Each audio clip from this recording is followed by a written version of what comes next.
think it recorded the first time, Mark, so we were lucky. I don't know. Maybe. I did one the other week there, lads, and it went really well, and I was so thrilled with it. And then I looked and I hadn't freaking recorded it properly.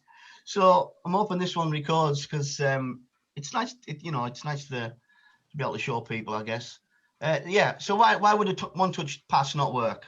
Anybody? Just quickly, because I've got to get a bit to get through yet.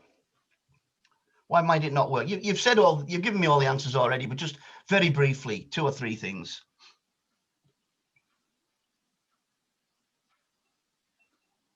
Poor technique. Yep. Didn't scan.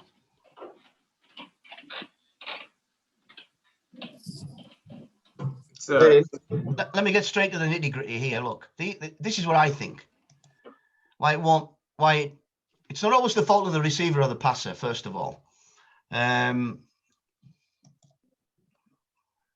the receiver didn't prepare, didn't scan. That's obvious. Poor technique, like you said. Yeah, feet aren't ready. So this is the opposite. Like, that's what I meant before. The opposite.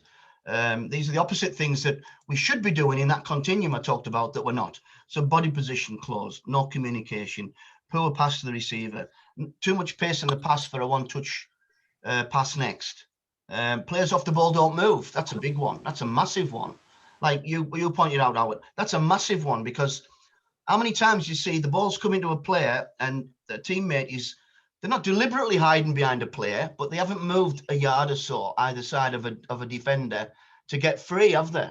How many times you see that? You see that all the time. So that's why sometimes a one-touch pass may not work, because nobody's moved to open up to help me play one touch. So that will be the players off the ball. So those kind of things, I mean, they're all pretty obvious. It's not rocket science, that one. Right. So here's one of my favorite games to get it going. And I think you can do this at all age groups. I still haven't mastered the art of this frickin' Zoom. So I can get the video up, but I can't make it talk. I don't know there's talking on it. So I'll have to talk through it. But this is the numbers game. You've used the numbers game, right? Where you pass 1 to 2, 2 to 3, 3 to 4. Everyone's used that, more or less. I think it's really, really important, because I think at all levels and ages you can use this. You can obviously you can change the number of touches on the ball. If they're not very good, you can have 2 touches or 3 touches. But ultimately, we want to get to 1 touch. But the beauty of it is we have all this space to play in. It's no competition, because we're not playing against anybody. We're just, 1 is passing to 2, 2 to 3, 3 to 4, etc. I'll just show you this very quickly.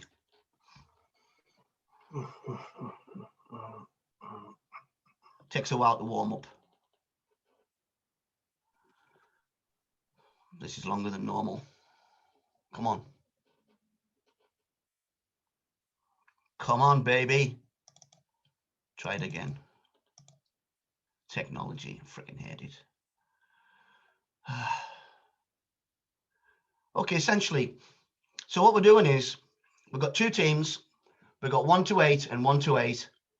And then that's me like 13 years ago when I was like 20 pounds thinner, 30 pounds thinner, and I didn't have grey hair.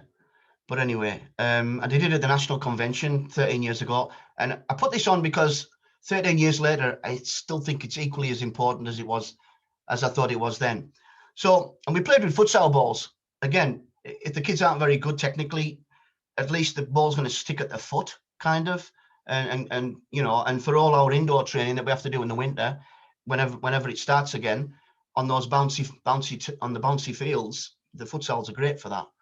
So the opposition are just getting in the way just by playing. So I've got to be aware of all the. So what do you think I need to be aware of now? The ball's coming to me. I'm number 3. So what do I need to be aware of? Let's say we're playing 2 touch to start, but then we'll go to 1 touch. What do I need to be aware of?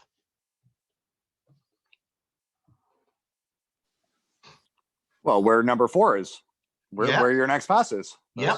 So I need to be. Yeah. Oh no, it's not. Hey, there's nothing. There's no rocket science going on here, Sean. It's all simple stuff. I just want you to think about it. That's all. So where number 4 is before I receive it. What else?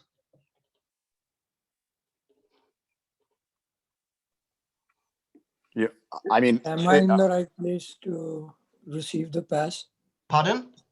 Am I in the right spot to receive the pass? from Yes, number finding two? the right space, absolutely. Because we're all moving off the ball. What about I need to know where number 2 is, because number 2 is going to pass to me. So maybe when the ball's at 8, moving to 1, as the ball moves from 8 to 1, I'm looking for 2. But at the same time as I'm looking for 2, I'm looking for 4, because they're both changing, they're both moving. And then by the time the ball's got to 2 and I'm looking at 4 may have gone somewhere else. So I've got to scan again. I mean, this is so simple, but it's effective. You watch the kids, you can do this without scanning, and just keep playing a possession game, and they don't scan. And then for this, they have to scan, particularly if it's one touch or it breaks down. And then you go into, well, put 2 balls in, put 3 balls in. And now suddenly, as one's come in, all right, I've had a look where 2 is, I've got it. I already know where 4 is, I've played it. Now I'm looking at 1 again to see 1 with the next ball passing to 2 to get the next one. And I'm on the move and they're on the move.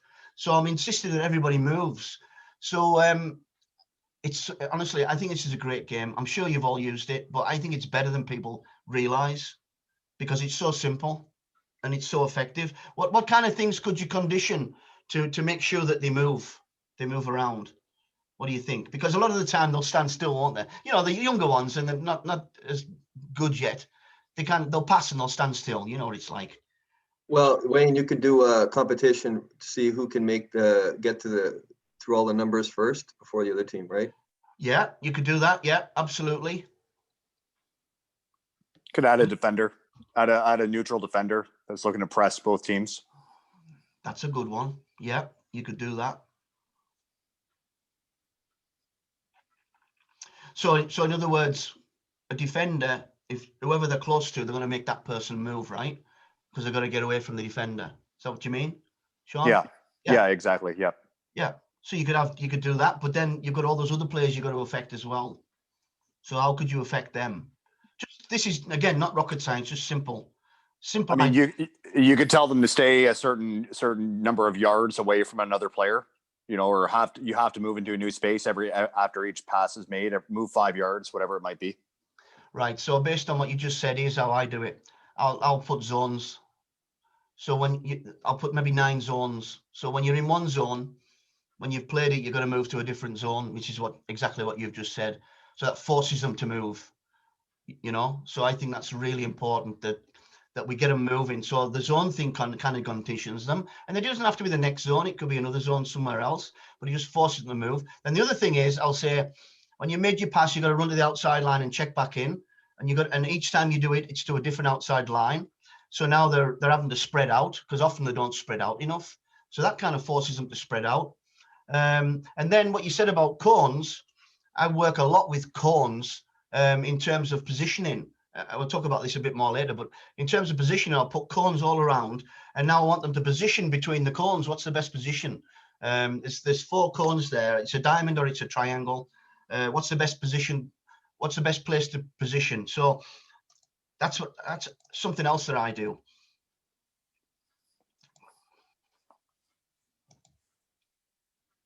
What's this one? Let's just go recapping. That's just recapping. What do you think the key factors are? We've talked about that, but just remind me. Key factors of what for the players off the ball now. What are the key factors that we need to be successful? Whether it's one touch or not. We've talked about it, but just throw it in there just quickly as a recap. Anybody? Get your feet ready. Yeah. Key factors of movement off the ball. Feet ready is one of them for sure. I was thinking less specific than that actually, but I was thinking teammates position, opponent's position, where the space is, where the ball is, how much time I've got. I think those are the main key factors, but when you break it down, it's absolutely those other things that we talked about for sure. Where am I at? Right. So again, we've talked about my teammates only got 1 touch, and there you got the opponent's teammates, space, ball, time. So what I'm trying to establish is it's as important for the players off the ball as those on the ball to scan and have this one-touch mentality ability. I'm not going to do that one. No, I will do that one. To hell with it. I like this game. Right, this is another game, and this is one that by one touch it conditions your mind to look away from the ball. This one conditions your mind in other ways. So this is, and I like this one. This is one where I'm relating one-touch mentality to movement off the ball now. I've moved away from it being the player that's receiving, more to the players that are off the ball now. So on this one, it's a simple game, right? You can see the arrow, can't you? So let's say we've got a target there at that end, a target at that end, and you've got to get the ball to the target. You keep possession, but then in order to keep possession and be able to score again, and please tell me if you've done this one before, I'm sure you have. In order to keep possession, you've got to get the ball back into your own half before you can go back. So that's mentally telling the players they need to spread out. Because if they don't spread out, they're not going to score again. You've got the picture in your mind. So the balls, it goes in there. We've got to get people running into this area here, into the other half, before they can go back. So they're always going back to the same target. It's not like usually where it's at both ends. You've only got a target at one end. So that, again, that's going to condition your mind in some cases to move away from the ball, because I just think we tend to condense towards the ball. So we get the ball to the target, and when you stop it, if you try this, you'll stop it. I guarantee, let's say it's 6v6, 5 in the field and a target player. I'll guarantee all 5 are very close to the ball. I'll guarantee, because they get sucked to it. And then I'll say, you stop it then. You go, well, how are you going to score? Because you've got no one in the other half to score a goal. Everyone's gone to the ball. Now, if you've got kids who are much more aware than that, good luck. Because even mine, who are good players, still, they get sucked to the ball rather than spreading out. So I'll say, don't always follow the ball, move away from the ball. And this condition sorts it. So I'll look at it and I'll say, right, I need you to support short. I need you to support wide. I need you to support long and deep. And so, in other words, we need to spread out in the field. And again, I think too many, and I'm digressing now, but let's say 11v11, I don't think we play big enough. Our teams, my team doesn't play big enough. We waste 20 yards on either side. I tell you, having to work on it in training. We waste 20 yards either side when we could really spread the opponents out. Well, this is a game that spreads your teammates out because of the condition. That's all. Does anybody do that one? Have you tried it? So it's a new one. I hope it's a new one because it's a great one. It's one of the best ever. I learned it from somebody many years ago, and I think it's a great session. But look, at the end of it, I'm going to send you an ebook anyway on all these ideas. So I'll an ebook on training ideas for one-touch training. So, right. I like this one. What could be a simple but good way for you to better understand the thinking? Again, this isn't rocket science. It's a simple one. The thinking process is to know exactly how the players are thinking. How do you get into their head, in other words? Because a lot of the national organizations will say, don't do this. Well, you play with them. Yes. You gotta play. Freaking right. Freaking right. I mean, a number of courses have been, don't join in. Well, yes, do join in my opinion, because you're not going to know what's going through their head until you do it yourself, and I just think that's vital that you get in there. Now, if you're not very good, it doesn't matter. Maybe you won't get the ball much, but just practice the scanning and see how hard it is, because it's not easy. I think it's the easiest thing to teach and the hardest thing to learn for players, because they naturally look at the ball. They don't want to look away from the ball. They're afraid to look away from the ball. Now, they might look away from the ball more when it's away from them than when it's coming to them, because they're focused on the ball. So get in there and join in. And that's what I think anyway. So you're feeling what they're feeling. And I think and I love it. I love doing that. I love, even at my age, I'm 63, can't run, but boy, oh boy, am I a good scanner. Waste of friggin' time now. Oh, I asked oh, never mind that one. Parents. Yeah, I asked parents. It doesn't matter. Right. I think we've discussed this earlier. It doesn't guarantee success. You've got to, all these other things that you've got to be right before you can do it, particularly the technical part. And game understanding. I mean, if you haven't got game understanding, which a lot of kids don't, unfortunately, and that comes back to the movement off the ball part, which is vital, a lot of them don't know where to go. So yeah, scanning, it doesn't guarantee anything. Oh yeah, there you go. Technique and game understanding. I just think those are things that if you haven't got them, you could be the best scanner in the world, but you ain't going to be successful. Right. Famous players, international players who epitomise the scanning. Just name somebody who you think is particularly good at this. And then it can become positional as well. But I've got an argument for that one as well, if anyone wants to throw it at me, about, oh, only certain players need to scan, if anybody thinks that. Or certain players need to scan more than other players, which will be true. Maybe. I So find that Bradley from TFC is really good at that. Where? Who's that? Bradley from TFC. What's TFC? Toronto FC. What? MLS. Sorry. MLS. Oh, I don't watch it. Yeah. Champions a couple years ago. I'm sorry, I don't watch it. Pirlo from AC Milan, Juventus. Yeah, back it in was the day. class. Yeah, he was one of the best. Anybody else? Roberto Firmino. Iniesta. Well, look, Iniesta, amazing. Well, look at this fella here, Xavi. I think he was the best. Xavi. Yeah. So look, this is a little history on me, right? I played professionally, but it was a little like low-level professional. And my all-time hero was a guy called Alan Ball. This guy on here. And I just worshipped him when I was a kid. And a club called Coventry, they released him at 15 because he was too small, right? This is brilliant. They released him at 15. At 21, he played in the World Cup final against West Germany in 1966 and was man of the match.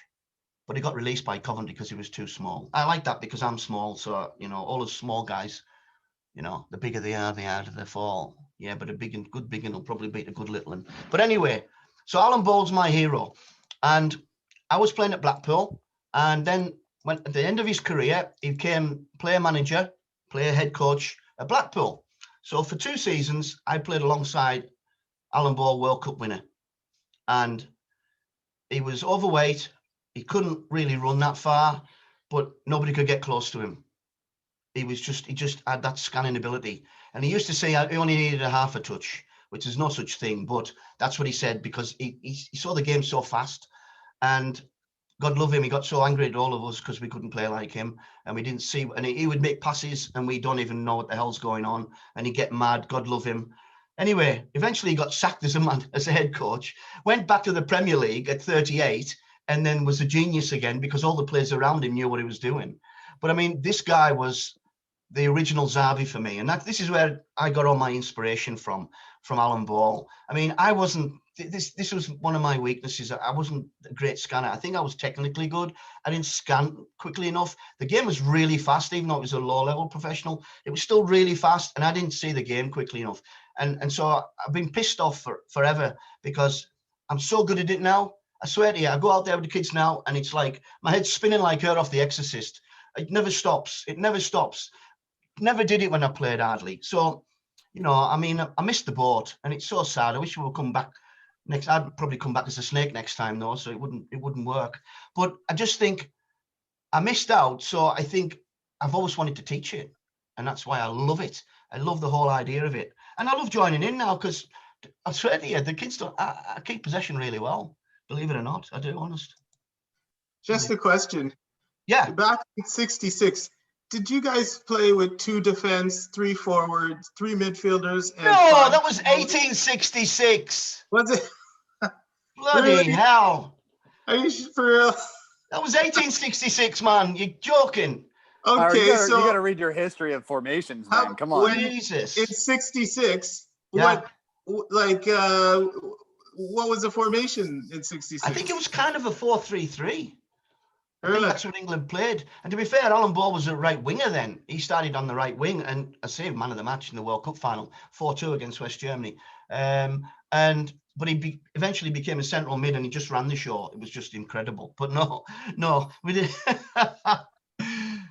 Well, wasn't Brazil playing that way because their defenders, wide defenders, used to attack a lot? Yeah, well, that's probably right. I don't know. We're kind of off topic, but you're probably right. Yeah. So Xavi, what did he say? Hang on, I've jumped ahead of myself here. You've thrown me off track, Howard. Let's see where we're at.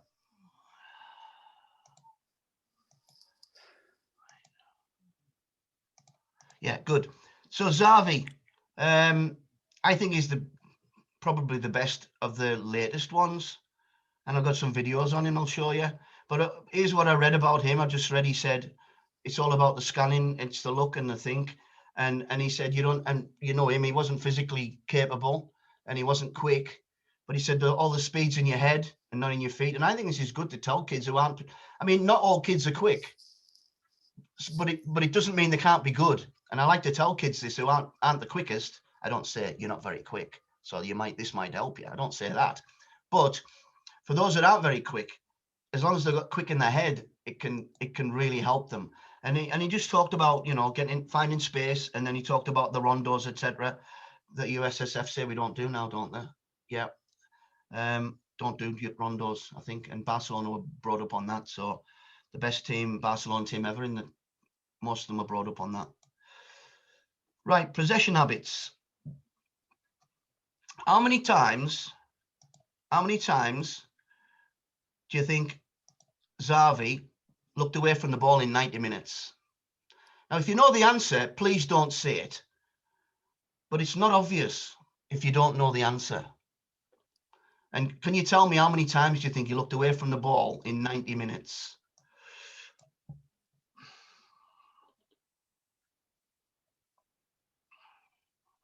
Have a guess. 80 minutes. No, how many times? How many times did he look away from the ball? So every time he looked away from the ball, they counted it in 90 minutes. What do you think? I don't think I faced the question very well, did I? I didn't put the question out very clearly there. Sorry. I would say every second of the game he looked off the ball. That'll be that. That'll be it. Well, freaking hell! I don't think you get any better than that. That's perfection. I guess every time. Pick a number. Pick a number. 1,000. Every other second. There you go. Well, when I asked the kids, they said, 25, 50, 100. They didn't realize the significance about it. You guys obviously do. And this is what they said. On one game, it was 841 times he looked away from the ball. I mean, I think I'm being lucky if I look 40 times in a game, which was the difference. That's why he was great and I wasn't. About 10 times a minute, once every 6 seconds. Sorry, I read a study, I don't know, 2, 3, it might even be longer ago now, where your brain actually, if you're looking, you don't even need to like consciously recognize what's going on.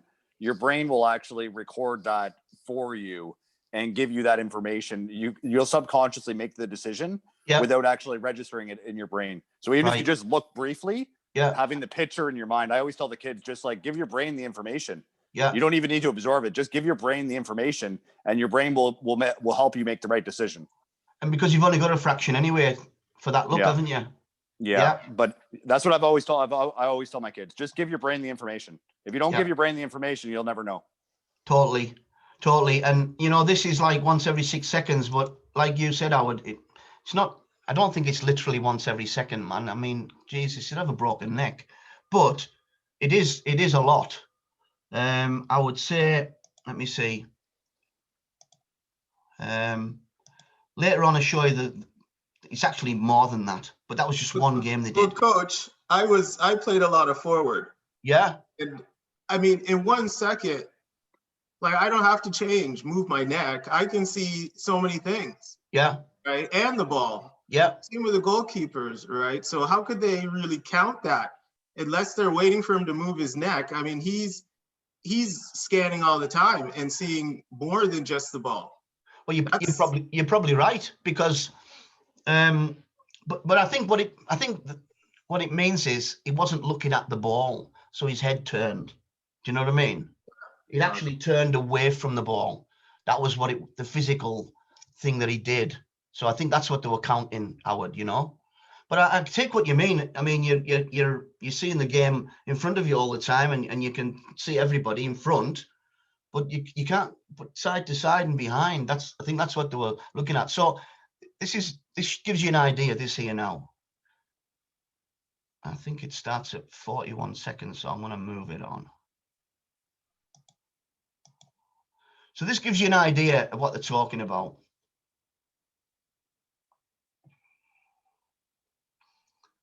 Wayne, wasn't his nickname the Exorcist? Wasn't his nickname the Exorcist? I think it was, yeah. I think it was. I think that's actually what they call me now. Yeah, well, I don't say that. I don't do that one with the kids, to be fair, but yeah, it is like them, yeah. So watch, look, that's him looking away, looking away. Watch, he's always looking there, look there. I mean, that's obvious. That's an obvious look, Howard. Yeah, that's an obvious look.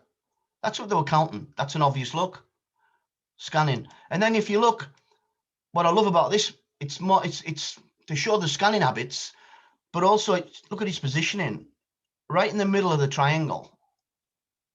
How many kids will go and stand there, or move to there, or move to there? But he just goes right in the middle, and that's a big part of what I try and teach as well. So he's right in the middle of the opponents. He's got all that freedom. You know, he didn't sprint in there. He just almost walked into there, because he sees where he needs to be. Oh, I love this one. This is brilliant. Hang on. Remember the no-touch turn I talked about, the no-touch turn fake? Well, to be fair, he does touch it, but it's kind of the no-touch turn. But then it's like, freaking hell, what happened? I love this one. He's looked away. Oh, see ya. There. Boom. Look, watch. Look away. Where's the opponents? Look away. Oh, I see the opponent. I see the spaces there, etc. Oh, this is a beauty, this one. I love this one. It's bloody great. Right, so he's here. And again, there's not many players around, so wherever he goes, he's going to be in space, I suppose. You could argue. Oh, see ya. Don't want to be ya. I love that one. That's bloody brilliant. The kids are learning that one really well now, and they never did it before. Changing the direction of play without touching it. Look.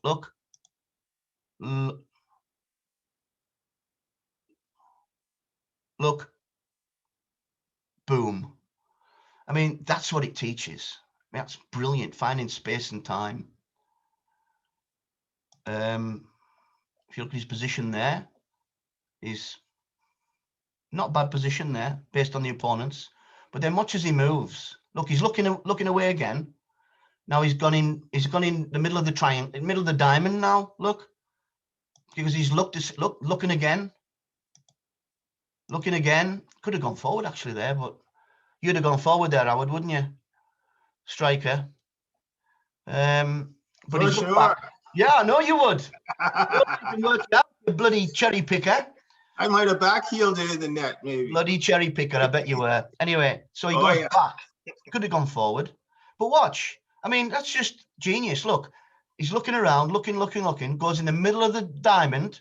Who's going to mark him? And like, if we wanted to go into tactical development, I'd talk about this. I call them no man's land. You know, they'll call the half spaces, all that shite. I call it no man's land. That's shite as well, but it's better than half spaces. Oh, we've only got 10 minutes again.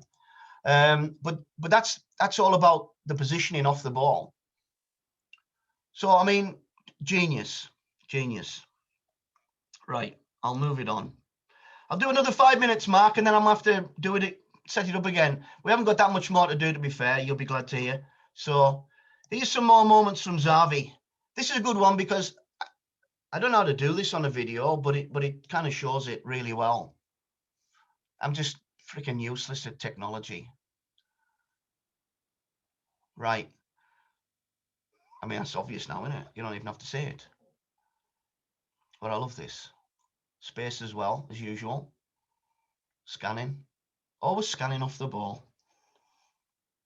I can't believe, I swear to you lads and lassies, any women here, I swear to you, coaches don't, I come across so few coaches that teach this. It blows my bloody mind. That I asked them and they don't teach it. It's frightening. Why not? So then I asked the kids, you know, how many times you scan, how many times you scan, etc. And it's like nowhere near to what they should be doing, really, to be really successful. Even Messi, look, he does it 12 times here in a space of no time. And he's not even near the ball. He's not even got the ball. I think a better video with him of getting it eventually and doing something, but it's there to just show you that he scans as well, even though he's the best, probably the best dribbler in the world. The best dribbler in the world also knows when and where to dribble because he scans. Here we go.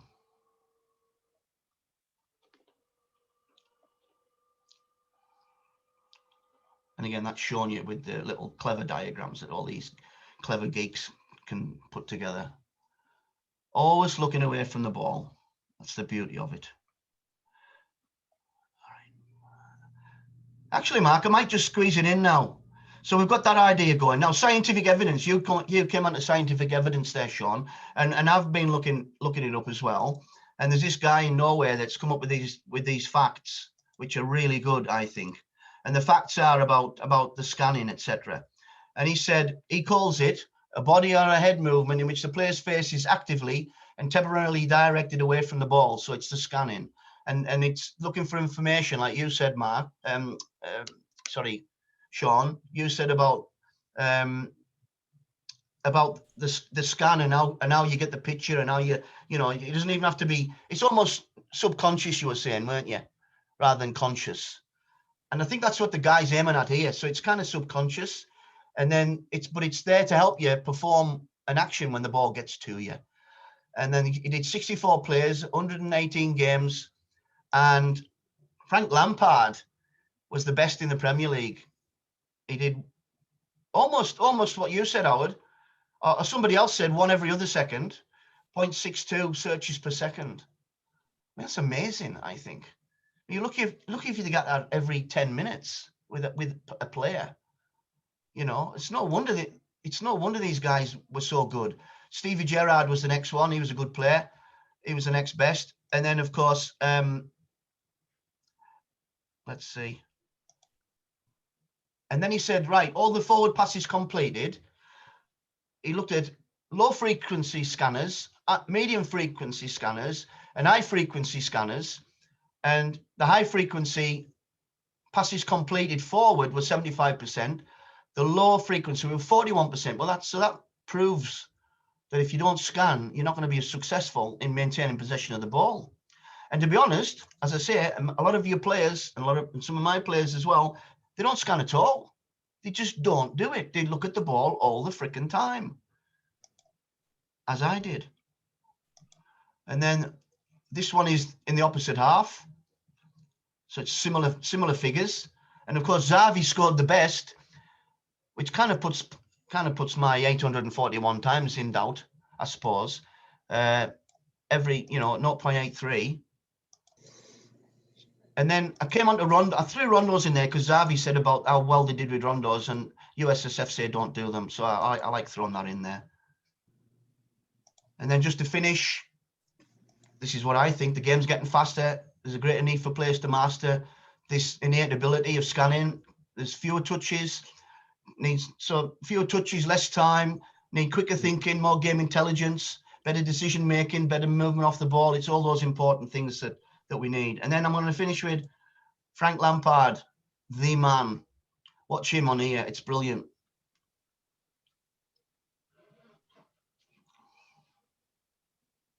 Scan, scan, scan, scan, scan, scan, scan, scan, scan, scan, scan, scan, scan, scan. Boom. And I think that's just class. I really love that. And I think that's it. I've put an ebook together for everybody. It's on scanning and teaching one-touch mentality training ideas. I'll get it to Mark, and if you want it, just ask Mark. But that's basically the thing done. Thanks for everyone's attention. I mean, I talked a bit more on the second part because it was more about looking and observing than discussing. So I apologize for that, but thanks everybody. Have you got any questions quickly, because it's going to go dead in a minute? We've got 3 minutes left. Any questions? Wayne, so it doesn't look like there's any questions. Unless anybody has, they can type it in the chat box or just say it out. But I just want to thank you for your time. I know you're a busy guy, doing a lot of presentations, and I really appreciate you taking the time tonight to spend time with our coaches at the club. Absolutely. It's a pleasure. It's a pleasure. Thank you for asking me. Yeah. Yeah, that was good, Wayne. Thank you. Yeah. Thanks, Howard. I'm glad you got my sense of humor. Thank you. I know I gave you a bit of shit, Howard, but it was all meant in good faith. Oh, yeah, that's everybody gives me a bit of shit in good faith. Guys, Wayne's got a great website. Is it soccerawareness.com, Wayne? Soccerawareness.com, yeah. There's a lot of really good. Great. I say good, wouldn't I? What else would I say? Yeah, I think it's good free information, and it covers a lot of topics, a lot of themes. So yeah, have a look at it. Yeah, for sure. And if you wouldn't mind, have a look at my YouTube channel, because I'm trying to build the numbers up now, and I'm just learning how to do it. It's freaking a bit late now at 63, but better late than never, eh? So I'm getting this YouTube thing going. So if you could subscribe to that, it's free, of course. That would be nice. Yes, and Wayne, thank you again for being so humble and sharing information with us. I really. You're very welcome. You're very welcome. And honestly, lads, please freaking do it, because it's the most important thing to teach any player. It really is. I'm such a believer in it. I'm like obsessed with it. And as I say, I've been all over. I coached in the UAE at a really top professional club there. I was in charge of the academy there, and their players were great, but they didn't scan. And they became better because of it, but they were already really good, to be fair. They were at professional level. But California, Michigan, Minnesota, even in England, I've seen so many coaches that don't teach it, and it just blows my mind. They don't put the significance and the importance to it that it has. So please give it a go. Even if you don't believe in it, give it a go. And like Sean said, freaking get in the field and feel it, because it's a good feeling. It's a great feeling. And when you start scanning all the time, which is what I can do now, 40 years too late, it's a nice feeling, especially to show the kids that I don't lose the ball, even though I can't run, because I'm scanning. So you better bloody scan, otherwise, and you won't lose the ball as much as you are. That's what I tell them anyway. Okay, well, thanks everybody. And thanks for, I mean, we're all busy here, so you put your time in for me, and I appreciate that. Thanks, and thanks again, Mark, for the offer, and I've really enjoyed it. Great. Talk to you soon, Wayne. Thank you. Bye-bye. Bye. Thanks, Wayne. Cheers. Thanks. Thank you. Thank you.